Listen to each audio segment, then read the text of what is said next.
പ്രിയ സഹോദരരെ, കർത്താവായ യേശു ക്രിസ്തുവിൻ്റെ രണ്ടാം വരുന്ന ചാനലിലേക്ക് നിങ്ങൾക്ക് എല്ലാവർക്കും സ്വാഗതം. കഴിഞ്ഞ കുറേ എപ്പിസോഡുകളിൽ നമ്മൾ റാപ്ചറിൻ്റെ ഒരുക്കം എങ്ങനെയാണ് വേണ്ടത്, എന്താണ് റാപ്ചർ, അതിൻ്റെ നിഗൂഢരഹസ്യങ്ങൾ എന്തൊക്കെയാണ് എന്ന് നമ്മൾ ചിന്തിച്ചുകൊണ്ട് അതിൻ്റെ ആഴങ്ങളിലേക്ക് ഇറങ്ങിപ്പോവുകയുണ്ടായി. അതിനെക്കുറിച്ച് കുറച്ച് ആൾക്കാരൊക്കെ കാണുകയും കേൾക്കുകയൊക്കെ ചെയ്തിട്ടുണ്ട്. പ്രിയ സഹോദരരെ, ഈ റാപ്ചറിൻ്റെ ക്ലാസ് എന്ന് പറയുന്നത് പൊതുവേ നമുക്ക് ഈ ലോകത്തൊരിടത്തും കിട്ടുകയില്ല. അതുകൊണ്ട് നിങ്ങൾ കണ്ടവർ ഒരു 10 പേർക്കെങ്കിലും വെച്ച് അയച്ചു കൊടുക്കണം. അങ്ങനെ ഒരു 5000 പേരിലേക്ക് കർത്താവിൻ്റെ സുവിശേഷം എത്തട്ടെ. പ്രിയപ്പെട്ടവരെ, നമ്മൾ മാത്രം ഒരുങ്ങിയാൽ മതിയോ? അല്ലെങ്കിൽ നമ്മൾ മാത്രം സ്വർഗത്തിൽ പോയാൽ മതിയോ? അതുകൊണ്ട് ഈ ക്ലാസ് നിങ്ങൾ 500 പേര് ഏകദേശം കണ്ടിട്ടുണ്ട്. 500 പേര് കണ്ടിട്ടുണ്ടെങ്കിൽ 10 പേർക്ക് അയച്ചു കൊടുത്താൽ 5000ത്തിലേക്ക് ചെല്ലും. അപ്പോൾ അതുകൊണ്ട് നിങ്ങൾ അത്രയും ആളുകളിലേക്ക് ഈ സുവിശേഷം എത്തത്തക്ക രീതിയിൽ ഒന്ന് കിണഞ്ഞ് ശ്രമിക്കണമെന്ന് എളിയൊരു അപേക്ഷ. കാരണം ഇത്രയും വലിയ നിഗൂഢ രഹസ്യങ്ങളൊക്കെ നിങ്ങൾക്ക് വെളിപ്പെടുത്തി കിട്ടിയപ്പോൾ അത് കർത്താവിൻ്റെ സുവിശേഷം ലോകത്തെത്തട്ടെ വിചാരിച്ചുകൊണ്ട് നിങ്ങൾ കഴിയുന്നത്ര ആളുകൾക്ക് അത് ഒരു യജ്ഞമായിട്ട് നിങ്ങൾ സ്വീകരിക്കണം.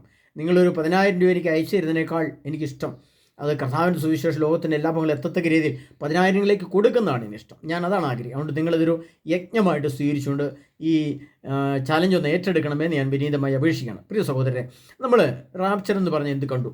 നമുക്കറിയാം, ലോകത്ത് മനുഷ്യനും മരണമുണ്ടെന്നറിയാം. മരണമില്ലാത്ത ഒരു മനുഷ്യൻ ലോകത്തില്ല. ജനിച്ചെങ്കിൽ മരണമുണ്ട്. എന്നാൽ വിശുദ്ധ ഗ്രന്ഥത്തിൻ്റെ അടിസ്ഥാനത്തിൽ പറയുമ്പോൾ ഒരു മനുഷ്യന് 4 രീതിയിലുള്ള മരണത്തെ തിരഞ്ഞെടുക്കാം. അഥവാ 4 രീതിയിലുള്ളൊരു മരണം മനുഷ്യനിൽ ഉണ്ട് എന്ന് വിശുദ്ധ ഗ്രന്ഥം സാക്ഷ്യപ്പെടുത്തുന്നുണ്ട്. വിശുദ്ധ ഗ്രന്ഥത്തിൽ എഴുതപ്പെട്ട വചനത്തിൻ്റെ അടിസ്ഥാനത്തിൽ നമുക്കറിയാം, തെസ്സലോനിക്കർക്ക് എഴുതിയ ലേഖനം അതിൻ്റെ 4-ാം അധ്യായം അതിൻ്റെ 14-ാം തിരുവചനത്തിൽ ഇങ്ങനെ ഒരു വചനം എഴുതി വെച്ചിട്ടുണ്ട്. അതിപ്രകാരമാണ്: യേശുവിൽ നിദ്ര പ്രാപിച്ചവരെ ദൈവം അവനോട് കൂടെ ഉയർപ്പിക്കും. അതാണ് 1-ാമത്തെ വചനം. 2-ാമത്തെ വചനം അവിടുന്ന് തന്നെ അതേ അധ്യായത്തിൽ തന്നെ 4-ാം അധ്യായം അതിൻ്റെ 17-ാം തിരുവചനത്തിൽ ക്രിസ്തുവിൽ മരണമടഞ്ഞവർ ആദ്യം ഉയർത്തെഴുന്നേൽക്കും. അപ്പോൾ ജീവിച്ചിരിക്കുന്നവരെ നമ്മിൽ അവശേഷിക്കുന്നവർ ആകാശത്തിൽ കർത്താവിനെ എതിരേൽക്കാനായി വാനമേഘങ്ങളിൽ സംവഹിക്കപ്പെടും. അപ്പോൾ യേശുവിൽ നിദ്ര പ്രാപിച്ചവർ, ക്രിസ്തുവിൽ മരണമടഞ്ഞവർ, യേശുവിൻ്റെ വരവിൽ സംവഹിക്കപ്പെടുന്നവർ, അത് ഈ ലോകത്ത് നിന്ന് പോകുമ്പോൾ ഒരു കടന്നുപോക്കാണ്. അതുപോലെ തന്നെ ഇനി മറ്റൊരു മരണത്തെക്കുറിച്ച് കൂടി കർത്താവ് എഴുതി വെച്ചിട്ടുണ്ട്. അത് അപ്പസ്തോല പ്രവർത്തനം അതിൻ്റെ 7-ാം അധ്യായം അതിൻ്റെ 60-ാം തിരുവചനം. അപ്പസ്തോല പ്രവർത്തനം 7-ാം അധ്യായം അതിൻ്റെ 60-ാം തിരുവചനത്തിൽ ഈ പാപം അവരുടെ മേൽ ആരോപിക്കരുത് ഇത് പറഞ്ഞ് അവൻ മരണനിദ്ര പ്രാപിച്ചു. അവിടെ മരണവും നിദ്രയുമാണ്, രണ്ടും കൂടിയാണ്. എന്താണ് അതിൻ്റെ അർത്ഥം? ഇനി മറ്റൊരർത്ഥം, വെളിപാടിൻ്റെ പുസ്തകം 14-ാം അധ്യായം അതിൻ്റെ 13-ാം തിരുവചനം. അവിടെ ഇങ്ങനെ എഴുതപ്പെട്ടിരിക്കുന്നു: ഇപ്പോൾ കർത്താവിൽ മൃതി അടയുന്നവർ അനുഗ്രഹീതരാണ്. അപ്പോൾ പ്രിയ സഹോദരങ്ങളെ, നമ്മളിപ്പോൾ ഇവിടെ എത്ര മരണത്തെക്കുറിച്ച് കണ്ടു. ഇപ്പോൾ ഈ ക്ലാസ് നമുക്ക് വലിയ ഇമ്പോർട്ടൻ്റ് ചിലപ്പോൾ തോന്നിയെന്ന് വരികയില്ല. പക്ഷേ ഇതിൻ്റെ ഒരു സത്യം എന്ന് പറയുന്നത്, നമ്മൾ ഒരു ബൈക്ക് ആക്സിഡൻറ്റിലോ അല്ലെങ്കിൽ ഹാർട്ട് അറ്റാക്ക് പ്രമാണിച്ച ഒരു ആശുപത്രിയിലോ അല്ലെങ്കിൽ ഒരു ക്യാൻസർ ബാധിച്ച് നമ്മൾ അപകടാവസ്ഥയിലോ മരണാവസ്ഥയിലോ ഒക്കെ ആയിട്ടിരിക്കുന്ന സാഹചര്യം നമ്മുടെ മുമ്പിൽ വ്യക്തിപരമായിട്ടൊരു പാമ്പ് കടിച്ചു. അപ്പോൾ നമ്മൾ പെട്ടെന്ന് ചിന്തിക്കുന്നത് ഞാൻ മരിച്ചേക്കുമോ എന്നാണ്. ഒരു ആക്സിഡൻറ്റ് നമ്മൾ കണ്ടു, അല്ലെങ്കിൽ നമ്മളൊരു ആക്സിഡൻറ്റ് പെട്ടു, പെട്ടെന്ന് ഞാൻ മരിച്ചേക്കുമോ എന്ന് ചിന്തിക്കുന്നത്. എനിക്ക് ക്യാൻസർ ആണോ ഡോക്ടർ പറഞ്ഞു, ഞാൻ മരിച്ചേക്കുമോ എന്ന് ചിന്തിക്കുന്നത്. അപ്പോൾ എല്ലാ മനുഷ്യരിലും മരണത്തിൻ്റെ ഭയവും മരണത്തിൻ്റെ ഭീതിയും ഉണ്ട്. പക്ഷേ ആ മരണത്തെ എങ്ങനെയാണ്, എന്താണ് മരണം, എങ്ങനെയാണ് ഒരു മനുഷ്യൻ മരിക്കേണ്ടതെന്ന് വിശുദ്ധ ഗ്രന്ഥത്തിൽ എഴുതപ്പെട്ടിട്ടുണ്ട്. അതടിസ്ഥാനത്തിൽ നമ്മൾ മരിക്കാൻ ശ്രമിച്ചില്ലെങ്കിൽ മരണത്തിന് മറ്റു ചില അർത്ഥങ്ങൾ കൂടിയുണ്ട്. അതായത് മരിക്കുന്ന വ്യക്തി മരണം ക്രിസ്തുവിന് ശേഷം, അതായത് 2033 ശേഷം ഉള്ള കാലഘട്ടങ്ങൾ, യേശു ക്രിസ്തു മരിച്ചു എഴുന്നേറ്റ് സ്വർഗത്തിലേക്ക് ആരോഹണം ചെയ്തു പോയി. അതിനുശേഷം ശിഷ്യന്മാർ സുവിശേഷം എഴുതി AD 1-ാം നൂറ്റാണ്ടിന് ശേഷം, ശരിക്കും പറഞ്ഞാൽ സുവിശേഷം എഴുതപ്പെട്ടതിന് ശേഷം ഈ സുവിശേഷം അപ്പസ്തോലന്മാരിൽ നിന്നോ ഇത് വായിക്കുകയോ ചെയ്തവരിൽ നിന്ന് കേട്ടതിൻ്റെ അടിസ്ഥാനത്തിൽ പിന്നീട് മരണം ഭൂമിയിൽ ഇല്ല. കാരണം മരണത്തെ ക്രിസ്തുവിൽ ആയിരിക്കുന്ന വ്യക്തികൾക്ക് മരണമില്ല, ക്രിസ്തുവിൽ അല്ലാത്തവർക്ക് മരണമുണ്ട്. അതാണ് കർത്താവ് പറഞ്ഞത്. ക്രിസ്തുവിൽ തെസ്സലോനിക്കർക്ക് എഴുതിയ 4-ാം അധ്യായം അതിൻ്റെ 17-ാം തീയതി ക്രിസ്തുവിൽ മരണമടഞ്ഞവർ ആദ്യം എഴുന്നേൽക്കും. എന്താണ് അതിൻ്റെ അർത്ഥം? നമുക്ക് അത് ആദ്യമായിട്ടൊന്ന് പഠിക്കാം. അതായത് യേശു ക്രിസ്തു ഭൂമിയിൽ മനുഷ്യ ശരീരമെടുത്ത് ജന്മം കൊണ്ട് 33 വർഷം ഭൂമിയിൽ ജീവിച്ച് അതിനുശേഷം പീഡകൾ സഹിച്ച് മരിച്ച് ഉത്ഥാനം ചെയ്തതിന് മുമ്പുള്ള കാലഘട്ടം, അതായത് യേശു ക്രിസ്തു മരിച്ച് ഉയർത്തെഴുന്നേൽക്കുന്നത് വരെ ഉള്ള കാലഘട്ടം, ആ കാലഘട്ടം വരെ ലോകത്ത് നിലനിന്നത് മരണമായിരുന്നു. അപ്പോൾ മരണത്തിൻ്റെ ഏറ്റവും വലിയ പ്രത്യേകത എന്ന് പറഞ്ഞാൽ അത് ഒന്ന് ദൈവത്തോടു കൂടെ ആയിരിക്കണമെന്നില്ല, ദൈവത്തെ അറിയാതെയുള്ള മരണം, അല്ലെ പ്രമാണം മാത്രം പാലിക്കുന്ന യഹൂദന്മാർക്ക് മരണമുണ്ടായിരുന്നു. അതുകൊണ്ടാണ് ക്രിസ്തുവിൽ മരണമെന്ന് ആദ്യം വരുന്നില്ല. ക്രിസ്തു വരുന്നതിന് മുമ്പുള്ള കാലഘട്ടത്തിൽ ഉള്ള ജനവിഭാഗത്തെ, ലോകത്തിലെ എല്ലാ മനുഷ്യരെയാണ് അത് ബാധിക്കുക. ആ കാലഘട്ടത്തിന് മരണം എന്ന് പറയുന്നുണ്ട്. ക്രിസ്തു വന്നതിന് ശേഷം മരണമില്ല. അതുകൊണ്ടാണ് തെസ്സലോനിക്കർക്ക് ലേഖനം ഈ 4-ാം അധ്യായം 14 തിരുവചനത്തിൽ പറഞ്ഞാൽ യേശുവിൽ നിദ്ര പ്രാപിച്ചവർ അവനോട് കൂടെ ഉയർത്തെഴുന്നേൽക്കും. അപ്പോൾ ഒന്ന് മരണം, മറ്റൊന്ന് നിദ്ര. എന്താണ് ഈ നിദ്ര? നമുക്ക് അല്പസമയം ചിന്തിക്കാം. പ്രിയപ്പെട്ടവരെ, ഒരു മനുഷ്യൻ നിദ്രയിലേക്ക് പോകുക എന്ന് പറഞ്ഞാൽ അവൻ്റെ മനസ്സ്, ശരീരം, ആത്മാവ് ഇത് മുഴുവൻ ശാന്തമാവുക എന്നുള്ളതാണ്. അപ്പോൾ അവിടെ ഒരു നീതി, ദൈവനീതി കടന്നു വരുന്നുണ്ട്. ഭാര്യയുമായിട്ടുള്ള ബന്ധങ്ങൾ, ഭാര്യയ്ക്ക് ആവശ്യമുള്ള വസ്ത്രം മേടിച്ചു കൊടുക്കുക, മരുന്ന് മേടിച്ചു കൊടുക്കുക, അവളെ സ്നേഹിക്കുക, അവളെ ബഹുമാനിക്കുക, അവരുടെ മാതാപിതാക്കന്മാരെ സ്നേഹിക്കുക, ബഹുമാനിക്കുക, അവരുടെ കൂട്ടത്തോടുള്ള സ്നേഹവും സൗമ്യമായിട്ട് പെരുമാറുക, അവരെ വെറുപ്പിക്കാതിരിക്കുക, അവരെ അധിക്ഷേപിക്കാതിരിക്കുക, ഭാര്യയ്ക്ക് കൊടുക്കേണ്ട സ്ഥാനവും ബഹുമാനവും അംഗീകാരവും കൊടുക്കുക, ഇങ്ങനെ അവളെ ബഹുമാനിക്കുക. അതോടൊപ്പം അതേപോലെ മക്കളെയും സ്നേഹിക്കുക. മക്കളെയും അതുപോലെ തന്നെ, പ്രത്യേകിച്ചും മാതാപിതാക്കന്മാരുടെ പേര് സ്വത്തുണ്ടെങ്കിൽ മക്കൾക്ക് അവരാവശ്യപ്പെട്ട അപ്പോൾ തന്നെ വീതം വെച്ച് കൊടുക്കുക.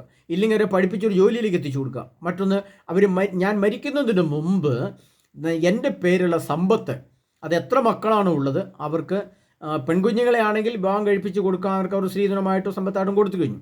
പിന്നീട് ഉണ്ടെങ്കിൽ കൊടുക്കാം, ഇല്ലെങ്കിൽ ആൺമക്കളാണ് ഉള്ളതെങ്കിൽ അവർക്കത് തുല്യമായി വീതിച്ചു കൊടുത്തുകൊണ്ട് അവരെ ആ സാമ്പത്തിക മേഖലയുമായിട്ടുള്ള ബന്ധങ്ങളെ ഈ മരിക്കാൻ കിടക്കുന്ന വ്യക്തി ആരുമായിക്കോട്ടെ അത് ക്ലിയർ ചെയ്യണം, അത് കണ്ടീഷനാക്കണം, അത് നിരപ്പാക്കണം, അത് ആ പ്രശ്നത്തെ പരിഹരിക്കണം.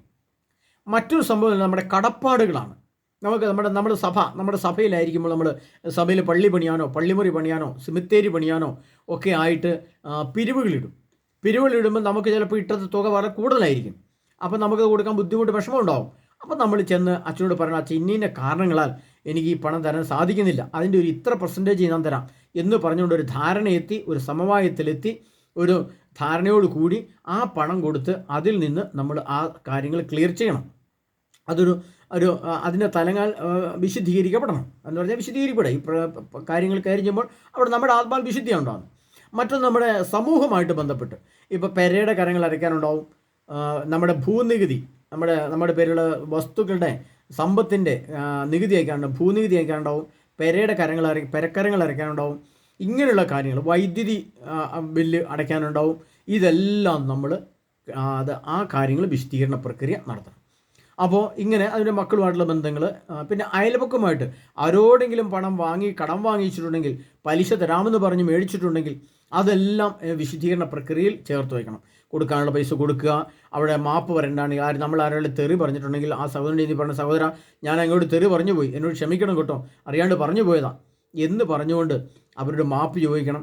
അങ്ങനെ എല്ലാ തലത്തിലും, അതായത് റാപ്ചറിൻ്റെ ഒരുക്കത്തിൻ്റെ ബാക്കി ക്ലാസ്സായിട്ട് വരുമ്പോൾ നമുക്ക് ശരിക്കും റാപ്ചറിൻ്റെ ഒരുക്കത്തിനകത്ത് ഇതെല്ലാം വരും. ക്ഷമിക്കാനുള്ളവർ ക്ഷമിക്കുക, വിട്ടുവീഴ്ച ചെയ്യാനുള്ളവർ വിട്ടുവീഴ്ച ചെയ്യുക, ബഹുമാനിക്കുന്നവർക്ക് ബഹുമാനം കൊടുക്കുക, സാമ്പത്തിക മേഖലയിലെ വിശദീകരണ പ്രക്രിയ, അതായത് കൊടുക്കേണ്ടവർക്ക് കൊടുക്കുക, ലോണുകൾ എടുത്തിട്ടുണ്ടെങ്കിൽ അത് കൃത്യമായിട്ട് അടച്ചു തീർക്കുക, ആ ലോൺ സംബന്ധമായ കാര്യങ്ങളെല്ലാം കൃത്യമായിട്ട് അടച്ചു തീർത്തുകൊണ്ട് നമ്മുടെ മരണത്തിന് മുമ്പ് അതെല്ലാം വിശദീകരണ പ്രക്രിയ ചെയ്യണം. വിശുദ്ധീകരിച്ച് എന്ന് പറഞ്ഞാൽ ക്ലിയർ ചെയ്യുക, ലെവൽ ചെയ്യുക. അത് ആണ് ഒരു നിദ്ര. അങ്ങനെ വരുന്നൊരു വ്യക്തിയിൽ വലിയ മനഃശാന്തി ഉണ്ടാവും. അവർ വലിയ ആത്മീയ തലത്തിൽ ഒരു സന്തോഷത്തിലാണ്, ഒരു ആത്മീയ സുഖത്തിലാണ് അവരുള്ളത്. ആരോടും കലഹിക്കാനൊന്നുമില്ല, മൊത്തം ആൾ ശാന്തമായിരിക്കും. അങ്ങനെ ഒരു 78-80 വയസ്സായ ഒരു മനുഷ്യനാണ് സങ്കല്പിക്കുക, അല്ല സ്ത്രീയാണ് സങ്കല്പിക്കുക. ആ സ്ത്രീയുടെ മരണം എന്ന് പറയുന്നത് ഒരു 80 വയസ്സുള്ളൊരു സഹോദരനാണ്. ഞാൻ ഈ പറഞ്ഞ രീതിയിലാണ് അദ്ദേഹം ജീവിച്ചു വന്നതെങ്കിൽ, അതായത് റാപ്ചറിൻ്റെ ഒരുക്കത്തിൻ്റെ ക്ലാസ്സോട് ചേർന്നിട്ടായിരിക്കണം ഇത് ചിന്തിക്കുന്നത്. റാപ്ചറിൻ്റെ ഒരുക്കത്തിൻ്റെ ക്ലാസ് ഇല്ലാതെ നമുക്കൊരു നിദ്ര എന്ന് പറയുന്നത് അസാധ്യമാണെന്ന് പറയണം. നമ്മൾ സാധാരണ ഒരു ജീവിതം ജീവിച്ച് നമുക്ക് ഒരു നിദ്രയിലേക്ക് പോകാൻ സാധിക്കില്ല. നിദ്ര എന്ന് പറഞ്ഞാൽ യേശുവിനോട് കൂടെ ഉയർത്തെഴുന്നേൽക്കാൻ അർത്ഥം. യേശുവിൻ്റെ കൂടെ പറഞ്ഞാൽ തന്നെ വിശുദ്ധി വേണം, പരിശുദ്ധി വേണം. യേശു പറഞ്ഞ വചനങ്ങളെ പ്രമാണം പാലിച്ചിരിക്കണം എന്നുള്ള ഉറപ്പാണല്ലോ. അതുകൊണ്ടാണ് തന്നെ യേശുവിൽ നിദ്ര പ്രാപിച്ചോന്നാണ് പറഞ്ഞത്. അപ്പോൾ യേശുവിൻ്റെ എല്ലാ വിശുദ്ധിയും, എല്ലാ ജ്ഞാനവും, എല്ലാ വിവേകവും, എല്ലാ പരിശുദ്ധിയും, എല്ലാ പ്രമാണങ്ങളും പാലിച്ചുകൊണ്ട് ജീവിക്കുന്ന വ്യക്തിക്ക് റാപ്ചറിന് മുമ്പിൽ നിദ്ര കിട്ടും. അതാണ് നിദ്ര. അപ്പോൾ എല്ലാ മേഖലയിലും അവിടെ ഒരു നീതിയും വരും. അതാണ് നീതിമാൻ. ആരാണ് ഉത്തമൻ, ആരാണ് നീതിമാൻ എന്ന് മുൻ ക്ലാസ്സിൽ റാപ്ചറിന് നിഗൂഢ രഹസ്യം എന്ന് പറയുന്ന ക്ലാസ്സിനകത്ത് കിടപ്പുണ്ട്. അപ്പോൾ അതിനങ്ങോട്ട് പോകുന്നില്ല. അപ്പോൾ ഒരു നിദ്ര കിട്ടണമെങ്കിൽ അവൻ തൻ്റെ കുടുംബത്തിലുള്ള, അത് നമ്മൾ ആരോടെങ്കിലും വിക്ഷോഭിച്ച് സംസാരിച്ചു, അങ്ങനെ ഉണ്ടെങ്കിൽ നമ്മൾ അവരോട് മാപ്പ് പറയണം. ഞാൻ സഹോദരൻ നിങ്ങളോട് തട്ടിക്കറി സംസാരിച്ചു, ദേഷ്യപ്പെട്ട് സംസാരിച്ചു, പക്ഷേ അതിൻ്റെ സാഹചര്യം ഇതായിരുന്നു, അതുകൊണ്ട് ഞാൻ പറഞ്ഞു പോയി, എന്നോട് ക്ഷമിക്കണമേ, അങ്ങനെ പറഞ്ഞുകൊണ്ട് പിന്നെ ഒരു ആഴ്ചയിൽ ഒന്നെങ്കിലൊരു നമ്മുടെ സഭ നിഷ്കർഷിക്കുന്ന രീതിയിലുള്ള കുമ്പസാരം, കുർബാനകൾ, കൗദാശിക തലങ്ങളിലുള്ള ബന്ധങ്ങൾ, ഇടപെടലുകൾ, ഇതെല്ലാം ഒരു പരിശുദ്ധിയുടെ തലത്തിലെത്തി. അവൻ 80 വയസ്സൊക്കെ ആയി, അദ്ദേഹത്തിന് മരണത്തിന് സമയമായെങ്കിൽ അദ്ദേഹം എല്ലാവരും വളരെ സന്തോഷവാനായിരിക്കും. അദ്ദേഹം പറയും, എനിക്ക് ശരീരത്തിന് ക്ഷീണമുണ്ട്, എനിക്ക് വല്ലാത്ത ഇന്ന രോഗങ്ങളൊക്കെ ഉണ്ട്, അതൊക്കെ ഉണ്ട്, പക്ഷേ എന്ന് പറഞ്ഞുകൊണ്ട് അദ്ദേഹം ശാന്തനായിരിക്കും. ആൾ വളരെ ശാന്തനായിരിക്കും, വളരെ സൗമ്യനായിരിക്കും, വളരെ സൗമ്യതയോടെ, ദയോടെ എല്ലാ മക്കളെയും സ്നേഹത്തോടെ കണ്ട് സംസാരിച്ച്, വരുന്നവരോടൊക്കെ പുഞ്ചിരിച്ച്, പ്രതികരിക്കാൻ പറ്റുമെങ്കിൽ സ്നേഹത്തോടെ പ്രതികരിച്ചുകൊണ്ട് ഒക്കെ കിടന്നിങ്ങനെ ശാന്തമായിട്ട് കിടന്ന് അദ്ദേഹം ഒരു സുപ്രഭാതത്തിൽ അല്ലെങ്കിൽ ഒരു പ്രത്യേക സമയത്ത് അദ്ദേഹം തൻ്റെ കണ്ണുകളെ പതിയെ അടച്ച്, ഒരുപക്ഷെ കണ്ണുകൾ അടഞ്ഞു പോലുമില്ല, കണ്ണുകൾ തുറന്നു തന്നെയായിരിക്കും, പക്ഷേ അദ്ദേഹം ഈ ലോകത്തുനിന്ന് അദ്ദേഹത്തിൻ്റെ ആത്മാവ് ശാന്തമായിട്ട് പുറത്തേക്ക് കടന്നു പോകും. പ്രിയപ്പെട്ടവരെ, അതാണ് നിദ്ര. ഇതിന് പറയുന്ന പേരാണ് നിദ്ര. അദ്ദേഹത്തിന് നിദ്ര കിട്ടി എന്ന് പറഞ്ഞാൽ, നിദ്ര പ്രാപിച്ചു എന്ന് പറഞ്ഞാൽ അതിനർത്ഥം അദ്ദേഹം ശാന്തമായിട്ട്, വളരെ ശാന്തമായിട്ട്, ഒരു അസ്വസ്ഥയോ ഒരു പ്രശ്നങ്ങളോ ഒന്നുമില്ല. അദ്ദേഹത്തിൻ്റെ മരിക്കുന്നതിന് മുമ്പുള്ള കാലഘട്ടം വളരെ സൗമ്യമായ ശാന്തമായൊരു അന്തരീക്ഷം. എല്ലാ ബന്ധങ്ങളിലും, എല്ലാ പ്രശ്നങ്ങളിലും, സാമ്പത്തിക മേഖലകളിലും എല്ലാ ക്ലിയറൻസും എല്ലാം ചെയ്ത് ശാന്തമായി കിടന്ന് വിശുദ്ധിയോടെ ഈ ലോകത്ത് കടന്നു പോകുന്ന അവസ്ഥയാണ്. ആ വ്യക്തി മരിക്കുന്ന ആ നിമിഷം തന്നെ കവാടങ്ങൾ കടന്നു ചെല്ലുമ്പോൾ, നമ്മുടെ ആത്മാവ് കവാടങ്ങൾ കടന്നു ചെല്ലുമ്പോൾ, അതാണ് വെളിപാട് 22:14 ഞാൻ പറഞ്ഞു, ജീവൻ്റെ വശം ആശ്രയിപ്പിക്കാനും കവാടങ്ങളുടെ നഗരത്തിലേക്ക് പ്രവേശിക്കാനും തങ്ങളുടെ അംഗങ്ങൾ കഴിവ് വിശുദ്ധീകരിക്കുന്നവർ ഭാഗ്യവാന്മാർ. ആ വചനം ഞാൻ വീണ്ടും ആവർത്തിച്ച് പറയും. അതുകൊണ്ട് മനുഷ്യൻ്റെ ഏറ്റവും അവസാനത്തെ ഒരുക്കമാണ് പ്രിയപ്പെട്ട സഹോദരങ്ങളെ, അതാണ് നിദ്ര എന്നതുകൊണ്ട് ദൈവത്തിൻ്റെ ആത്മാവ് അർത്ഥമാക്കും. ആ രീതിയിൽ ഒരുങ്ങുന്നവർക്ക് മരിച്ച് നമ്മുടെ ആത്മാവ് കവാടങ്ങളിലേക്ക് ചെല്ലുമ്പോൾ തന്നെ യേശു ഉയർത്തെഴുന്നേറ്റ് യേശു നിൽക്കുന്ന നമുക്ക് കാണാൻ പറ്റും. ആ യേശു നമ്മളെ കൂട്ടിക്കൊണ്ടു പോകും, നിത്യജീവനിലേക്ക് നമ്മളെ ചേർത്ത് വയ്ക്കും. അതിന് കാലതാമസമൊന്നുമില്ല. എല്ലാ കടബാധ്യതകളും എല്ലാ പ്രശ്നങ്ങളും പരിഹരിച്ചിട്ടാണ് ഈ ലോകത്ത്. ആ നിമിഷം തന്നെ യേശുവിനോട് കൂടെ, അതാണ് വചനം ശ്രദ്ധിക്കണം, യേശുവിൽ നിദ്ര പ്രാപിച്ചവരെ ദൈവം അവനോട് കൂടെ ഉയർപ്പിക്കും. അപ്പോൾ നമ്മൾ ചെല്ലുന്ന സമയത്ത് തന്നെ ഈശോ നോക്കിയപ്പോൾ കൂടെ നമുക്ക് പോകാം. അതാണ് എൻ്റെ അർത്ഥം.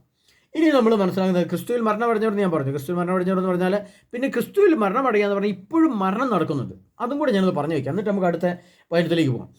പ്രിയപ്പെട്ടവരെ, ഇപ്പോഴും മരണം നടക്കുക എന്ന് പറഞ്ഞാൽ എന്താണ് ഈ മരണം എന്നുള്ളത്? ഒന്ന്, ആക്സിഡൻറ്റുകൾ, പാമ്പ് കടിക്കുക, വെള്ളത്തിൽ വീണ് മരിക്കുക, ആന ചവിട്ടി കൊല്ലുക, മരത്തേന്ന് വീണ് മരിക്കുക, വിഷം കഴിച്ച് മരിക്കുക,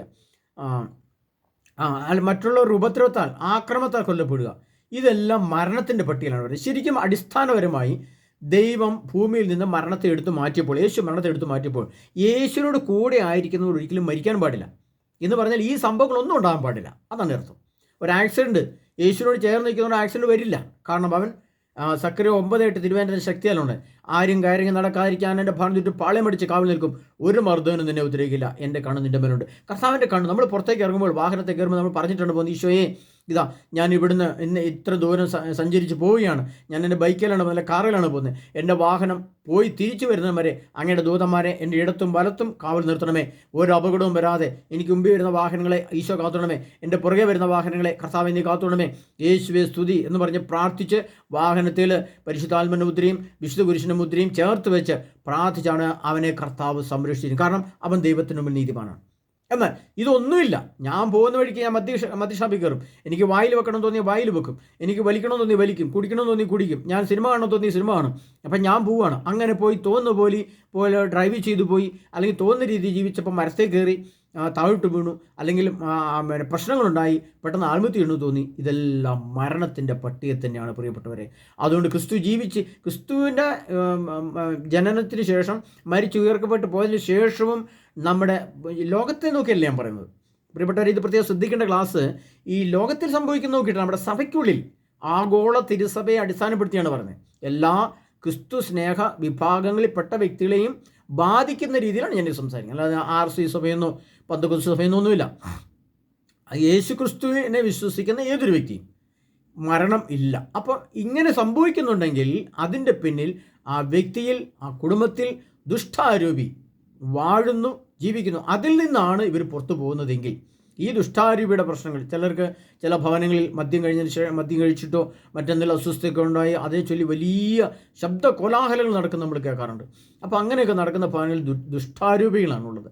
കാരണം ദൈവത്തിൻ്റെ ആത്മാവുള്ളവർക്ക് ഓവറായിട്ട് ചൂടാകാനോ പ്രശ്നം ഉണ്ടാക്കാനോ സാധിക്കില്ല. നിദ്രയുടെ ഗണത്തിലുള്ളവരാണ് അവിടെ ആൾ ശാന്തമായിരിക്കും. നിദ്രയുടെ പട്ടികയുള്ള ആളാണെങ്കിൽ ഒരു പ്രശ്നം വന്നാലും സൗമ്യമായിട്ട് ശാന്തമായിട്ട് പറഞ്ഞ് മോനെ മോളെ അല്ലെങ്കിൽ ഭാര്യയോട് എടി അങ്ങനെയല്ല, ഇങ്ങനെയാണ് കാര്യങ്ങൾ കേട്ടോ, അതിൻ്റെ ശരി ഇതാണ്, ഇഷ്ടമുണ്ട് സ്വീകരിക്കാം, ഇഷ്ടമല്ല സ്വീകരിക്കേണ്ട, നമ്മൾ പറഞ്ഞ് ശാന്തമായിട്ടങ്ങ് മാറും. നിദ്രയുടെ ആത്മാവുള്ള വ്യക്തിയാണെങ്കിൽ.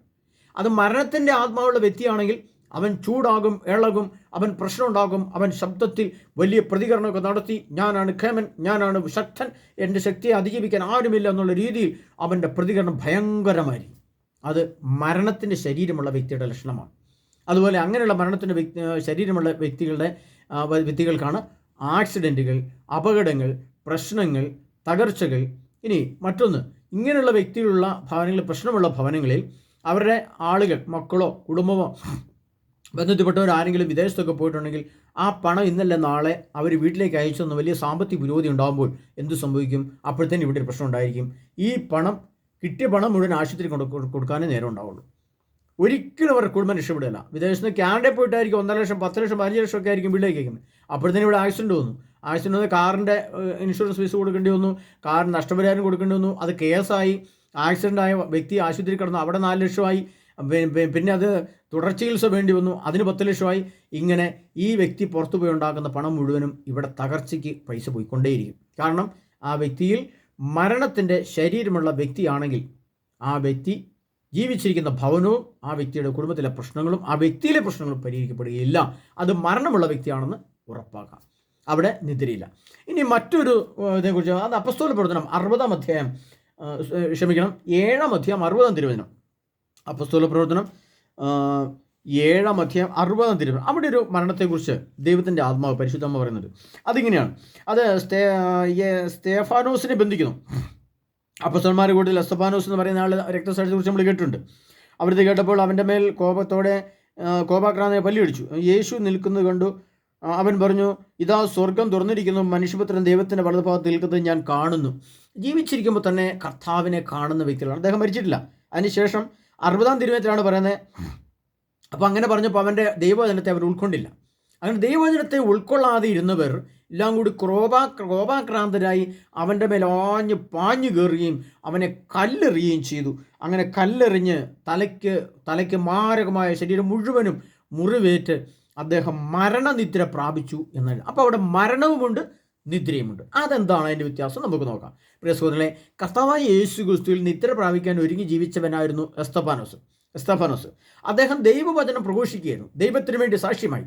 എന്നാൽ മരിക്കേണ്ട സമയം എത്തുന്നതിന് മുമ്പ് തന്നെ സാത്താന്യമായ പ്രവൃത്തികൾ കൊണ്ട് നിദ്രയിലായിരുന്ന മനുഷ്യൻ്റെ പരിശുദ്ധാത്മാവുള്ള വ്യക്തിയിൽ, നിദ്രയ്ക്ക് ഒരുക്കപ്പെട്ട മനുഷ്യ ശരീരത്തിൽ മറ്റുള്ളവരുടെ അതിക്രമത്താൽ കൊല്ലപ്പെട്ട വ്യക്തി ശരീരത്തിൽ കൊലപാതകം നടന്നുകൊണ്ട്, രക്തം ചിന്തിയതുകൊണ്ട്, രക്തസാക്ഷിത്വമുള്ളതുകൊണ്ട് അദ്ദേഹം മരിച്ചു. പക്ഷെ അദ്ദേഹം നിദ്രയുടെ ഗണത്തിലേക്ക് മാറ്റപ്പെട്ടു.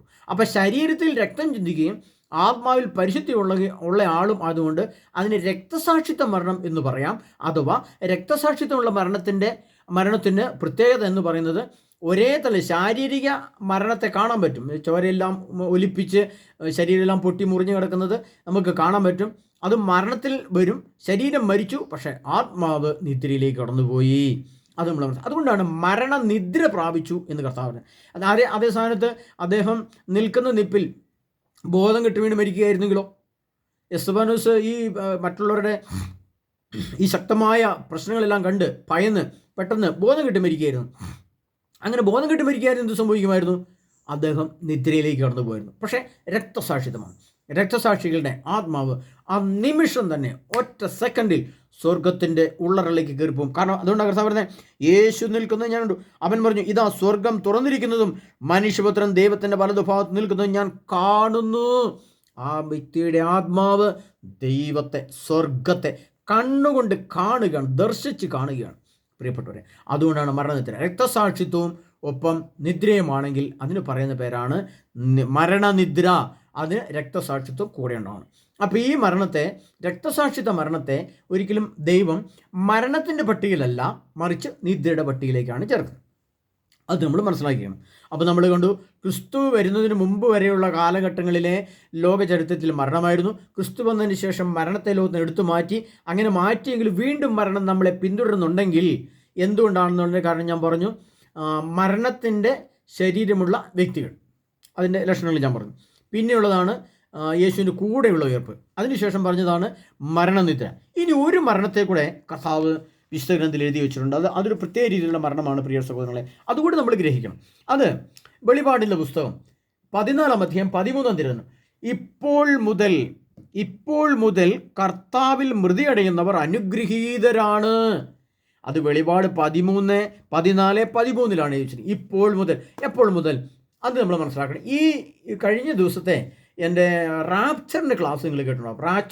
റാപ്ചറിൻ്റെ ക്ലാസ്സിൽ ആ ക്ലാസ് കേട്ട് കഴിഞ്ഞ ആ നിമിഷം മുതൽ ആ ക്ലാസ് മുഴുവനും കേട്ടവർ എന്നിട്ട് മനസ്സിലും തീരുമാനിക്കുകയാണ്, ഈ കർത്താവേ, ഈ കേട്ട വചനത്തിൽ ഏതു വ്യക്തി ആയിക്കോട്ടെ പറഞ്ഞോട്ടെ, അത് പന്തക്കോസ്താക്കാരനായിക്കോട്ടെ, യഹോവസാക്ഷി ആയിക്കോട്ടെ, ഏത് വ്യക്തി, എൻ്റെ എംബർമാരിലെ ഒത്തിരി ആൾക്കാർ കളിയാക്കും കൊച്ചാക്കും ചെയ്യുന്നുണ്ട്.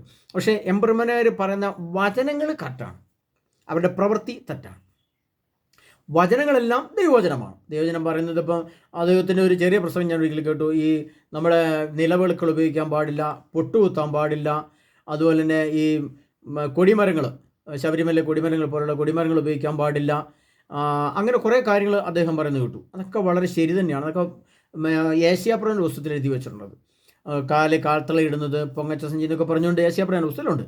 അദ്ദേഹം വചനം കറക്റ്റാണ്. പക്ഷേ അവരുടെ ജീവിതത്തിൽ വന്നപ്പോഴെന്തായി, അവിടെ ഭയങ്കരമായ പീഡനങ്ങൾ, ആധിപത്യം നടത്തുക, മറ്റുള്ളവരെ അടിച്ചൊതുക്കിക്കൊണ്ട് അവരുടെ പണം സമ്പാദിച്ച് അവർ സുഖിക്കുക, വലിയ ആർഭാട ജീവിതം നയിക്കുക, അതെല്ലാം ഘടകവിരുദ്ധമാണ്. സാത്താന്യ ജീവിതമാണ് അവർ നയിക്കുന്നതെന്നുള്ളത് അതിൻ്റെ തെളിവാണ് പിന്നീട് അവർ പുറത്തു വരിക. അത് സ്പിറ്റ് ന്യൂസാണ്. അതാണ് അതിൽപ്പെട്ട ആളുകൾ പറഞ്ഞാലും ദൈവവചനത്തിൻ്റെ വ്യാഖ്യാനം കറക്റ്റാണോ, അർത്ഥം ശരിയാണെങ്കിൽ അത് ആര് പറഞ്ഞാലും ശരി. അതുകൊണ്ടാണ് മഹാത്മാഗാന്ധി പറഞ്ഞത്, ആര് പറയുന്നു എന്നതിലല്ല, എന്തു പറയുന്നു എന്നതിലാണ് കാര്യമിരിക്കുന്നത്. അപ്പോൾ ഇത് ഞാൻ പറഞ്ഞാലും, ഒരച്ഛൻ പറഞ്ഞാലും, മെത്രാൻ പറഞ്ഞാലും, മാർപ്പാപ്പ പറഞ്ഞാലും വചനം കറക്റ്റാണ്, വചനം പറഞ്ഞതാണോ, വചനമാണ്, ദൈവവചനം അക്കമിട്ട് 14-ാം അധ്യായം 13-ാം തിരുവചനം പറഞ്ഞാൽ അത് കറക്റ്റാണ്, അതിനകത്ത് മാറ്റമില്ല. അത് പറയുന്ന വ്യക്തി ആരുമായിക്കോട്ടെ. അതുകൊണ്ട് നിങ്ങൾ ശ്രദ്ധിക്കണമേ. നിങ്ങൾ ശ്രദ്ധിക്കേണ്ട കാര്യം ഇതാണ്, ഇപ്പോൾ മുതൽ കർത്താവിൽ മൃതിയടയുന്നവർ. അതാരാണ് കർത്താവ്? അവിടെ യേശുവിൽ നല്ല പറഞ്ഞിരിക്കുന്നത്. ശ്രദ്ധിക്കണം, ഓരോ വചനത്തിലും നിഗൂഢ രഹസ്യങ്ങളുണ്ടെന്ന് ഞാൻ പറഞ്ഞു, നിങ്ങൾ ശ്രദ്ധിക്കണം.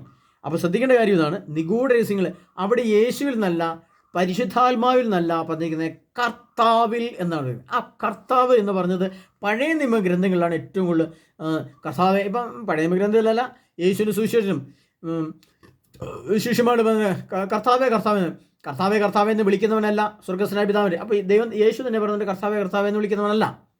എൻ്റെ കർത്താവ് തോമസിലെ എൻ്റെ കർത്താവേ എൻ്റെ ദൈവമേ. അപ്പോൾ അവിടെയും കർത്താവെന്ന് പറയുന്ന വ്യക്തി പിതാവായ ദൈവമായിരുന്നു കർത്താവ്. ആ പിതാവായ ദൈവത്തിൻ്റെ ശരീരരൂപമാണ് യേശു ക്രിസ്തു. അപ്പോൾ നമ്മുടെ മുമ്പിൽ യേശു പറഞ്ഞ വചനങ്ങൾ നമ്മൾ വ്യാഖ്യാനിക്കുമ്പോൾ, പഠിക്കുമ്പോൾ യേശു പറഞ്ഞതെന്തോ അതുപോലെ നമ്മളിൽ സംഭവിക്കണം. ഇത് പരിശുദ്ധാത്മാവാണ് പറഞ്ഞത്. പരിശുദ്ധാത്മാവ് ഇങ്ങനെ ഇവിടെ കർത്താവ് എന്ന് പറയുന്നത് ഏകസത്യദൈവമായ പിതാവ്, പുത്രൻ, പരിശുദ്ധാത്മാവ്, ഇത് മൂന്നും കൂടെ ത്രിത്വമാണ് ഇത് പറഞ്ഞിരിക്കുന്നത് നമ്മൾ മനസ്സിലാക്കി വെക്കണം.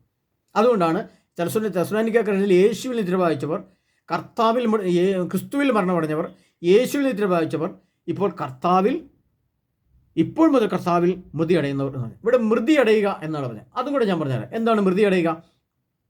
കർത്താവിൽ മൃതി അടയുക എന്ന് പറഞ്ഞാൽ ഈ മരണത്തെ അതിജീവിച്ച ശരീരമുള്ള വ്യക്തി, യേശുവിൽ നിദ്ര പ്രാപിക്കാൻ ഒരുക്കപ്പെട്ട വ്യക്തി, റാപ്ചറിന് തയ്യാറായി നിൽക്കുന്ന വ്യക്തി, ഒരുക്കപ്പെട്ട വ്യക്തി, അവർ പെട്ടെന്നൊന്ന് ഭയന്ന് മരിക്കുകയാണ് വിചാരിക്കാം. ഉദാഹരണത്തിന് മത്തായിയുടെ സുവിശേഷം 24-ാം അധ്യായത്തിൽ കടലിൻ്റെ ഇരമ്പൽ ജനപദങ്ങളിൽ സംഭ്രമം ഉളവാക്കും എന്നൊരു വചനമുണ്ട്.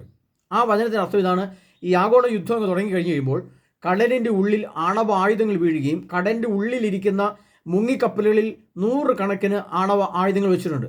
അത് മറ്റെന്തെങ്കിലും ടോർപിഡോ ഉപയോഗിച്ച് കടലിൻ്റെ ഉള്ളിൽ തന്നെ വെച്ച് പൊട്ടിയിട്ടുണ്ടെങ്കിൽ ആ പൊട്ടുന്നതിൽ നിന്നുണ്ടാകുന്ന ആണവ സ്ഫോടനത്തിൻ്റെ ഫലമായി ഈ തിരമാലകൾ ആകാശത്തിലേക്ക് ഉയരും. അത് സഫാനയുടെ പുസ്തകത്തിൽ എഴുതി വെച്ചിട്ടുണ്ട്. അതിൻ്റെ ഉയർച്ച ഇങ്ങനെ സമുദ്രത്തിൻ്റെ കൈകൾ ആകാശത്തിലേക്ക് ഉയർന്നു എന്ന് എഴുതി വെച്ചിരിക്കുക. അത് ആകാശത്തോളം സ്ഫോടനത്തിൻ്റെ ഫലമായിട്ട് ഉയർന്നിട്ട് ഈ ഉയർന്നു പൊങ്ങിയ തിരമാലകൾ നേരെ താഴേക്ക് ഭൂമിയിലേക്ക് ഇങ്ങ് വരുമ്പോൾ ഈ വലിയ സുനാമി, അതിന് പറയുന്ന പേരാണ് സുനാമി. ഈ സുനാമിയുടെ തിരമാലകൾ കരയിലേക്ക് ഇങ്ങനെ അടിച്ചു കയറും. അപ്പോൾ കരപ്രദേശത്തും കുറച്ച് ദൂരെയൊക്കെ ആയിട്ട് നിൽക്കുന്ന വാർത്തയിൽ കൂടെ മറ്റു രീതിയിലൊക്കെ അറിയുകയും കേൾക്കുകയും ചെയ്യുമ്പോൾ ദൂരേന്ന് കാണാം കടൽ ഇങ്ങനെ ഇങ്ങോട്ട് കയറി വരുന്ന കാണാം. ഭീമാകാരമായ തിരമാല കടൽ കരയിലേക്ക് കയറി ഇങ്ങ് വരുവാണ്. അപ്പം അത് കണ്ടു നിൽക്കുന്നവർ അസ്ഥപ്രജ്ഞരാകും എന്ന് കർത്താവുണ്ട്. ഭയം നിമിത്തം അവർ അസ്ഥപ്രജ്ഞരാകും എന്ന് പറഞ്ഞാൽ ബോധം കെട്ട് വീണ് മരിക്കും എന്നാണ് അർത്ഥം. പ്രജ്ഞയേറ്റ് നിലത്ത് വീഴുക എന്ന് പറഞ്ഞതിൻ്റെ അർത്ഥം ബോധം കിടുക എന്നർത്ഥം. അപ്പോൾ അസ്ഥപ്രജ്ഞരാകും എന്ന് പറഞ്ഞാൽ മരിച്ചവരെ പോലെ ആകും എന്നാണ് അർത്ഥം. എന്ന് പറഞ്ഞാൽ മറ്റൊരർത്ഥത്തിൽ പറഞ്ഞാൽ ആ ഭയം കൊണ്ട് വിറച്ചിട്ട് മനുഷ്യൻ പെട്ടെന്ന് വീണ് ഏതാനും മിനിറ്റുകളും മണിക്കൂറുകൾ കൊണ്ട് ആൾ മരിച്ചു. അവിടെ ഒരു മരണം, അത് മൃതി അടയുക എന്ന് പറഞ്ഞാൽ. എന്ന് പറഞ്ഞാൽ കർത്താവിന് വേണ്ടി ഒരുക്കപ്പെട്ട് നിന്ന ആളായിരുന്നു, എല്ലാം വിശ്വസിക്കുകയും പ്രാർത്ഥിക്കുകയും വിശുദ്ധിയോടെ നിന്ന ആൾ പെട്ടെന്ന് മരിക്കേണ്ടി വന്നു. അത് അവിടെ രക്തസാക്ഷിത്വമില്ല, അശുദ്ധിയുള്ള ശരീരമല്ല, വിശുദ്ധിയുള്ള ശരീരമായിരുന്നു, നിദ്രയ്ക്ക് ഒരുക്കപ്പെട്ടതായിരുന്നു, റാപ്ചറിന് ഒരുങ്ങി നിൽക്കുകയായിരുന്നു. പക്ഷെ അവിടെ എന്ത് സംഭവിച്ചു? അവിടെ സംഭവിച്ചതാണ് മൃതി അടഞ്ഞുപോയി. ഇന്ന് പെട്ടെന്ന് വീണ് മരിച്ചു. അബോധാവസ്ഥയിൽ ആൾ വീണ് മരിച്ചുപോയി. അവിടെ രക്തസാക്ഷിത്വമില്ല, ശരീരത്തിൽ രക്തവും മുറിവോ ഒന്നുമില്ല. അവിടെ അദ്ദേഹത്തിൻ്റെ ശരീരത്തിൽ ദുരാത്മാക്കളൊന്നുമില്ല, വിശുദ്ധിയുള്ള ശരീരമായിരുന്നു. പക്ഷെ അദ്ദേഹം റാപ്ചറിന് എടുക്കപ്പെട്ടുമില്ല, അത് തന്നെയുമല്ല നിദ്ര പ്രാപിച്ചുമില്ല. പക്ഷെ അവിടെ മൃതി അടയുന്നു. അപ്പോൾ ഈ ഒരുക്കപ്പെട്ട് നിൽക്കുന്ന റാപ്ചറിനോ നിദ്രയ്ക്കോ വേണ്ടി ഒരുക്കപ്പെട്ട് നിൽക്കുന്ന വ്യക്തി പെട്ടെന്ന് എന്തെങ്കിലും ഒരു അസ്വസ്ഥയാൽ മരിച്ചു പോകുന്ന മൃതി അടയുക എന്ന് പറയും. അപ്പോൾ മൃതി അടയുന്നവർ ഇപ്പോൾ മുതൽ കർത്താവിൽ മൃതി അടയുന്നവർ, ദൈവത്തിൽ ആശ്രയിച്ച് യേശുവിലായാലും പരിശുദ്ധാത്മാവിലായാലും പരിശുദ്ധിയോടെ നിൽക്കുന്ന വ്യക്തി മൃതി അടഞ്ഞാലും ആ മനുഷ്യൻ കൊണ്ട് കർത്താവിന് ഭാഗ്യവാന്മാർ, അനുഗ്രഹീതർ. അവരുടെ അനുഗ്രഹം ഏതാണ് പ്രിയ സഹോദരങ്ങളെ? അവരുടെ അനുഗ്രഹം എന്ന് പറയുന്നതാണ് നിത്യജീവൻ. ഒരു ഭയവും വേണ്ട, ധൈര്യമായിട്ട് മൃതി അടഞ്ഞോട്ടെ എന്ന് പറഞ്ഞാൽ ഇനിയുള്ള ഇപ്പം നമുക്ക് ഇനി ചിന്തിച്ച് നോക്കാം. ഇനി നമ്മളിങ്ങനെ മുന്നോട്ട് പോവുകയാണ്, ലോകം അതിൻ്റെ യുദ്ധത്തിലേക്ക് പ്രവേശിക്കുന്നു. 2007 ആഗോള യുദ്ധം പൊട്ടിപ്പുറപ്പെടുന്നു, അത് മുന്നോട്ട് ഭീകരയുദ്ധമായിട്ട് പോകുന്നു. അപ്പോൾ ഭക്ഷണമില്ലാതെ വരുന്നു, നഗരങ്ങളൊക്കെ ഓരോ നശിക്കുന്നു, നമ്മൾ കാണുന്നു കേൾക്കുന്നു. അപ്പോൾ വലിയ വേദനയും ദുഃഖവും ഉത്കണ്ഠയും കൊണ്ട് നമ്മൾ ഒരുക്കപ്പെട്ട് വിശുദ്ധിയോടെ ആയിരുന്നു. പക്ഷേ ഇതെല്ലാം താങ്ങാൻ പറ്റാതെ അവൻ്റെ ഹൃദയം പെട്ടെന്ന് നിന്നുപോയി. വളരെ പെട്ടെന്ന് അവൻ ഒരു ഹാർട്ട് അറ്റാക്കിലൂടെ പെട്ടെന്ന് അങ്ങ് പോയി, ഈ ലോകത്ത് നിന്ന് നിദ്ര വെച്ച് അങ്ങോട്ട് കടന്നുപോയി. അതാണ് മൃതി അടയുക എന്ന് പറഞ്ഞത്. കർത്താവിലാണ് മൃതി അടഞ്ഞത്. അപ്പോൾ ദൈവത്തിൽ മൃതി അടയുന്നവർ ഭാഗ്യവാന്മാർ. അത് വെളിപാട് ഗ്രന്ഥത്തിലാണ് ഈ മൃതി അടയുന്നുള്ള വാക്ക് കിടക്കുന്നത്. നിങ്ങൾ ആലോചിക്കണം, സുവിശേഷത്തിലോ പഴയ നിയമഗ്രന്ഥങ്ങളിലോ അല്ല. അത് നമ്മൾ ഞാൻ ഇതിനു മുമ്പ് ഒരു ക്ലാസ് പറഞ്ഞിട്ടുണ്ട്. കാലഘട്ടങ്ങളെ അനുസരിച്ച് വിശുദ്ധ ഗ്രന്ഥത്തിലെ വ്യാഖ്യാനത്തിൻ്റെ അർത്ഥങ്ങളെ എടുത്തു വെച്ച് ഗ്രഹിച്ചില്ലെങ്കിൽ നമുക്ക് കൺഫ്യൂഷനായി പോകും, നമുക്ക് പിടുത്തം കിട്ടില്ല. ഇതെങ്ങനെ, എന്താണ് ഇതിൽ പറഞ്ഞിരിക്കുന്ന നിഗൂഢ രഹസ്യം നമുക്ക് മനസ്സിലാക്കാൻ പറ്റാതെ. അപ്പോൾ ഇനിയുള്ള കാലഘട്ടങ്ങളിലാണ് മൃതി അടയുന്ന അവസരം കൂടുതൽ വരുന്നത്. ഇപ്പോൾ നമുക്കറിയാം, ഇപ്പോൾ കൊറോണ വാക്സിനൊക്കെ എടുത്തു. കൊറോണ വാക്സിനെടുത്ത് കുറച്ചെന്തോ ഒരു രോഗം പോലെ കയറി വന്നു, ഒരു അസ്വസ്ഥ വന്നു. അപ്പോൾ ഒരു ആശുപത്രി കൊണ്ടായി, ബ്ലഡ് തലയിൽ കോട്ടായി. അപ്പോൾ ആശുപത്രിയിൽ ഒരു 3-4 ദിവസമൊക്കെ കിടക്കുകയാണ് ആ രോഗി. പക്ഷേ നല്ല വിശുദ്ധിയോടെ ജീവിച്ചാൽ പെട്ടെന്ന് ഇതിൻ്റെ റിയാക്ഷൻ മൂലം ആ വ്യക്തിയിൽ എന്താണ് സംഭവിക്കുന്നത്? വിശുദ്ധിയിലും ജ്ഞാനത്തിലുള്ള വ്യക്തിയാണെങ്കിൽ അവിടെ മൃതി അടയുന്നത്, പക്ഷെ അവർക്ക് സ്വർഗ്ഗ ജീവിതം കിട്ടും. പക്ഷേ അദ്ദേഹം കള്ളു കുടിക്കുകയോ വ്യഭിചാരം ചെയ്യുകയോ ഈ ലോകത്തിലെ ജഡമോഹത്തിൽ കൂടെ നടന്ന വ്യക്തിയാണെങ്കിൽ മൃതി അടയുന്നത് നേരെ എങ്ങോട്ട് പോകും? മൃതി അടയുന്ന 2 അർത്ഥമുണ്ട് പ്രിയപ്പെട്ടവരെ. ഒരു കർത്താവിൽ മൃതി അടയുന്നവരാണെങ്കിൽ അത് സ്വർഗത്തിലേക്ക് എടുത്ത് മാറ്റപ്പെടും. അത് സാത്താനിൽ മൃതി അടയുന്നവരാണെങ്കിൽ അത് സെക്കൻഡിൽ തന്നെ ഭൂമിയുടെ ഉള്ളറകളിലേക്ക്, അഗാധങ്ങളിലേക്ക് ആത്മാവ് വലിച്ചു മാറ്റപ്പെടും. അത് നമ്മുടെ ആത്മാവ് ആ സ്റ്റേജിൽ എത്തി നമ്മുടെ ആത്മാവിനെ താഴോട്ട് കൊണ്ടുപോകുന്ന നമുക്ക് ബോധ്യവും. നമ്മുടെ ആത്മാവ് എങ്ങോട്ടോ താഴോട്ടാണല്ലോ പോകുന്നത് നമുക്ക് മനസ്സിലാവും. പക്ഷേ നമുക്ക് പിടിക്കാൻ പറ്റില്ല, നമ്മുടെ ആത്മാവിനെ നമുക്ക് പിടിക്കാൻ പറ്റില്ല. കാരണം സാത്താൻ പിടിച്ച് വലിച്ച് താഴോട്ട് കൊണ്ടുപോകും. അത് അന്നേരം നമുക്ക് ബോധ്യമാണ്. അപ്പോൾ രക്ഷിക്കണേ എന്ന് പറഞ്ഞ് നമ്മൾ നിലവിളിക്കും, പക്ഷേ ഒന്നും ചെയ്യാൻ പറ്റില്ല. അപ്പോൾ കർത്താവിൽ മൃതി അടഞ്ഞാൽ അത് നിത്യജീവനാണ്, നിത്യസന്തോഷമാണ്, സ്വർഗീയ ജീവിതമാണ്. അപ്പോൾ വിശുദ്ധമായ ശരീരമുള്ളവർ, പരിശുദ്ധമായ ശരീരം, അതായത് റാപ്ചറിന് ഒരുക്കപ്പെട്ടവർ അഥവാ നിദ്രയ്ക്ക് ഒരുക്കപ്പെട്ടവർ, അഥവാ ഈ ക്ലാസ്സുകളെല്ലാം കേട്ട് ഈ 4 മരണത്തിൻ്റെ ക്ലാസ് നിങ്ങൾ കേട്ടിട്ടുണ്ട്. ഇപ്പോൾ 4 മരണത്തിൻ്റെ ക്ലാസ്, ഈ 4 മരണത്തിൻ്റെ ക്ലാസ്സും കേട്ട് ഒരുക്കപ്പെട്ട വ്യക്തി മൃതി അടഞ്ഞാലും ഭയപ്പെടേണ്ട, നിങ്ങൾ ധൈര്യമായിട്ട് മൃതി അടയാം. പേടിക്കേണ്ട പ്രിയപ്പെട്ടവരെ, നിങ്ങളുടെ ആത്മാവ് വളരെ നിത്യതയിലേക്ക് പ്രവേശിക്കും. അതിനാൽ പ്രിയ സഹോദരങ്ങളെ, 4 രീതിയിലുള്ള മരണത്തെക്കുറിച്ച് വിശുദ്ധ ഗ്രന്ഥത്തിൻ്റെ അടിസ്ഥാനത്തിൽ അതിൻ്റെ നിഗൂഢ രഹസ്യങ്ങൾ ഞാൻ നിങ്ങൾക്ക് വെളിപ്പെടുത്തുകയുണ്ടായി. അതിനാൽ നമുക്ക് റാപ്ചറിന് ഒരുക്കപ്പെടുന്നവരും നിദ്രയ്ക്ക് ഒരുക്കപ്പെടുന്നവരും ആയിട്ടുള്ളവർക്ക് മൃതി അടയാനുള്ള സാഹചര്യം കിട്ടിയാലും ഭയപ്പെടണം. നിങ്ങൾ ധൈര്യമായിട്ടിരിക്കുക, സന്തോഷമായിട്ടിരിക്കുക. കർത്താവായ യേശു ക്രിസ്തു നമ്മെല്ലാവരും സമൃദ്ധം അനുഗ്രഹിക്കട്ടെ. പ്രിയപ്പെട്ടവരെ, ഈ ക്ലാസ്സുകൾ കേൾക്കുമ്പോൾ പ്രിയപ്പെട്ടവരെ, എനിക്കൊരു യാചനാരൂപത്തിൽ നിങ്ങൾ പറയാനുള്ളത്, നിങ്ങൾ 10,000ങ്ങളിലേക്കൊന്ന് ഷെയർ ചെയ്യണമേ, സബ്സ്ക്രൈബ് ചെയ്യണമേ. അന്ന് അനേകർക്ക് പങ്കുവെച്ച് കൊടുത്തുകൊണ്ട് കർത്താവിൻ്റെ സുവിശേഷ ലോകം എത്താൻ കർത്താവിൻ്റെ വരവിൻ്റെ കാലഘട്ടമായി മത്തായിയുടെ സുവിശേഷ കർത്താവിൻ്റെ സുവിശേഷ രാജ്യങ്ങളിൽ സുവിശേഷം പ്രസംഗിക്കപ്പെടും. അതിനുശേഷം അന്ത്യമാകുന്ന പറഞ്ഞാൽ വചനത്തിൻ്റെ കാലഘട്ടത്തിലാണ് നമ്മളുള്ളത്. ആ അന്ത്യമാകുന്ന കാലഘട്ടത്തിൽ എത്തി നിൽക്കുന്ന ഈ കാലഘട്ടത്തിൽ നിൽക്കുന്ന വചനത്തിന് അതിൻ്റേതായ പ്രാമുഖ്യമുണ്ട്, പ്രാധാന്യമുണ്ട്. നമ്മൾ ഒരാൾക്ക് ഇത് അയച്ചു കൊടുക്കുമ്പോൾ ഇതെല്ലാം 10 പേർക്ക് നമ്മൾ നിയോഗം വെച്ച് അയച്ചു കൊടുക്കണം. ഞാൻ എൻ്റെ അറിവിലും പരിചയത്തിലും പെട്ട 10 പേർക്ക് ഞാൻ കേട്ട ക്ലാസ് അയച്ചു കൊടുക്കും. 10 പേർക്ക്. അങ്ങനെ 500 പേര് കേട്ടാൽ 1000 പേര് കേട്ടവർ ആ 10 പേർക്ക് വെച്ച് കൊടുത്താൽ 10,000ത്തിലേക്ക് വന്നു. പ്രിയപ്പെട്ടവരെ, അവരെല്ലാം ഒരുക്കപ്പെടുകയാണ്. നമ്മൾ ഞാൻ അയച്ചു കൊടുത്തത് മുഖാന്തിരമാണ് അവർ രക്ഷ പ്രാപിച്ചു വരുമ്പോൾ കർത്താവ് എന്ത് ചെയ്യുമെന്ന് ചോദിച്ചാൽ, നീ ഇതാ എൻ്റെ വചനം മറ്റുള്ളവർക്ക് പങ്കുവെച്ചു കൊടുത്തു, നീ എൻ്റെ വചനം മറ്റുള്ളവരെ അറിയിച്ചു, അതിനാൽ നിന്നെയും ഞാൻ സംരക്ഷിക്കും. ആ വെളിപാട് 3:10 സകല ഉപവാസത്തിലും പരിശോധിക്കാനുണ്ടായിരിക്കുന്ന കഷ്ടങ്ങളുടെ സമയത്ത് നിന്നെ ഞാൻ സംരക്ഷിക്കും, കാരണം നീ എൻ്റെ വചനം മറ്റുള്ളവർക്ക് പങ്കു കൊടുത്തു. അതിനാൽ പ്രിയ സഹോദരങ്ങളെ, കർത്താവ് യേശു ക്രിസ്തുവിൻ്റെ ഈ തിരുവചനം നമ്മൾ മറ്റുള്ളവർക്ക് പങ്കുവെച്ചു കൊടുക്കുക. കാരണം വെച്ചാൽ ഇതിൻ്റെ പ്രത്യേകം പറയാൻ കാരണം വെച്ചാൽ, ഈ രീതിയിൽ മരണത്തെ വ്യാഖ്യാനിച്ചൊരു ക്ലാസ് നമുക്ക് ഒരിടത്തുനിന്ന് കിട്ടുന്ന ആൾ പ്രതീക്ഷിക്കരുത്. അതാണ് ഇന്നത്തെ പ്രശ്നം. നമ്മൾ സഭയോട് ചോദിച്ചാൽ കിട്ടില്ല, വചനപ്രവേശനോട് ചോദിച്ചാൽ കിട്ടില്ല, പന്തക്കോസ്തലോട് ചോദിച്ചാൽ കിട്ടില്ല. കാരണം വെച്ചാൽ അവർക്കറിയില്ല എന്താണ് ഇതിൻ്റെ ഘടനയെന്ന് അറിയണ്ടേ. അപ്പോൾ ചില വ്യക്തികൾ കൂടെ മാത്രമേ ലോകത്തിൽ 1, 2 ഇപ്പം അജുഗോറിയയിൽ മാതാവ് പ്രത്യക്ഷപ്പെട്ടു, പിന്നെ ലൂസി ജസീന്ത എന്ന് പറയുന്ന കുട്ടികൾക്ക് മാതാവ് പ്രത്യക്ഷമാണ്. ആ ലൂസി ജസീന്ത അങ്ങനെ പറയുന്ന ചില കുട്ടികൾക്കല്ലേ മാതാവ് പ്രത്യക്ഷപ്പെട്ടുള്ളൂ, ആ വ്യക്തിയോടല്ലേ മാതാവ് സംസാരിച്ചിട്ടുള്ളൂ. അതുപോലെ ചില വ്യക്തികളെ, ലോകത്തിൻ്റെ ഏതെങ്കിലും ഭാഗത്തിരിക്കുന്ന ചില വ്യക്തികളെ ദൈവം ചില നിഗൂഢ രഹസ്യങ്ങൾ അറിയിക്കാൻ വേണ്ടി തിരഞ്ഞെടുക്കും. അങ്ങനെ ഒരു വ്യക്തിയായിരിക്കും ഒരുപക്ഷെ ഞാനാണെന്ന് ഞാൻ സമർത്ഥിച്ച് പറയുന്നില്ല, അത് അഹങ്കാരമായിട്ട് പോകുമല്ലോ. ഒരുപക്ഷെ ഞങ്ങൾ അങ്ങനെയായിരിക്കും. പക്ഷേ നിങ്ങൾക്ക് കേൾക്കുമ്പോൾ മനസ്സിലാവും ഇതൊരിടത്തും കേൾക്കാത്ത ക്ലാസ്സാണ്, അല്ലെങ്കിൽ കേൾക്കാത്ത വചനം ഇതിനകത്തുണ്ട്, അതിൻ്റെ അർത്ഥം ഇത്രയും നിഗൂഢമാണല്ലോ, അത് ഞാൻ കേൾക്കാൻ ഇടയായല്ലോ എൻ്റെ ദൈവമേ എന്നോർത്തുകൊണ്ട് നിങ്ങളുടെ ആത്മാവ് നിങ്ങളോട് സംസാരിക്കുന്നുണ്ടെങ്കിൽ അപ്പം നിങ്ങൾക്ക് മനസ്സിലാവും ഇത് കേൾക്കാത്ത വചനത്തിൻ്റെ നിഗൂഢ രഹസ്യമാണ്, ഇത് അവർക്കൂടെ കേൾക്കണം, അവർക്കൂടെ കൊടുക്കണം എന്ന് വിചാരിച്ചുകൊണ്ട് നിങ്ങൾ അയച്ചു കൊടുക്കുക. അവിടെ ദൈവം നിങ്ങളെ സമൃദ്ധമായി അനുഗ്രഹിക്കും, നിങ്ങളെ ദൈവം കാത്തു സൂക്ഷിക്കും. നിങ്ങളുടെ ഭവനത്തിൽ സാമ്പത്തിക പുരോഗതി ഉണ്ടാകും, നിങ്ങളുടെ ഭവനങ്ങൾ സംരക്ഷിതമായിരിക്കും. വലിയ രോഗങ്ങൾ, അപകടങ്ങൾ, പ്രശ്നങ്ങൾ നിങ്ങൾ എപ്പോഴും കാത്തുകൊള്ളും. ദൈവത്തിൻ്റെ പരിശുദ്ധാത്മാവ് ഈ വചനത്താൽ നിങ്ങൾക്ക് ചുറ്റും പാളയമടിച്ചെന്ന് സംരക്ഷിക്കും. വലിയ അത്ഭുതങ്ങൾ നിങ്ങൾ വീണ്ടും വീണ്ടും കാണും. ഈ വചനത്തിൻ്റെ ആഴങ്ങൾ അത്ര മഹത്തരമാണ് പ്രിയപ്പെട്ടവർ, അത്ര നിഗൂഢ രഹസ്യങ്ങളാണ് എളിദാസനിൽ കൂടെ കർത്താവ് നിങ്ങളോട് സംസാരിക്കുകയാണ് പ്രിയപ്പെട്ടവരെ. അതുകൊണ്ട് 10,000ങ്ങളിലേക്ക് നിങ്ങൾ സ്നേഹബുദ്ധിയ ഈ ക്ലാസ്സിൽ എത്തിച്ചു കൊടുക്കണമെന്ന് അപേക്ഷിച്ചുകൊണ്ട് നമ്മളെല്ലാവരെയും കർത്താവായ യേശു ക്രിസ്തുവിൻ്റെ തിരുരക്തം സംരക്ഷിക്കുമാറാകട്ടെ. കർത്താവായ യേശു ക്രിസ്തുവിൻ്റെ തിരുവചനങ്ങൾ നമ്മളെ പരിരക്ഷിക്കുമാറാകട്ടെ. കർത്താവായ യേശു ക്രിസ്തുവിൻ്റെ വചനത്തിൻ്റെ സമൃദ്ധി പരിശുദ്ധാത്മാവ് മുഖേന നമ്മളിൽ നിറയുമാറാകട്ടെ. പരിശുദ്ധാത്മാവ് നമ്മളെ നയിക്കുകയും നിയന്ത്രിക്കുകയും സമൃദ്ധമായി പരിശുദ്ധാത്മാവ് കൊണ്ട് നയിക്കപ്പെടുകയും ചെയ്യുമാറാകട്ടെ. ആമേൻ.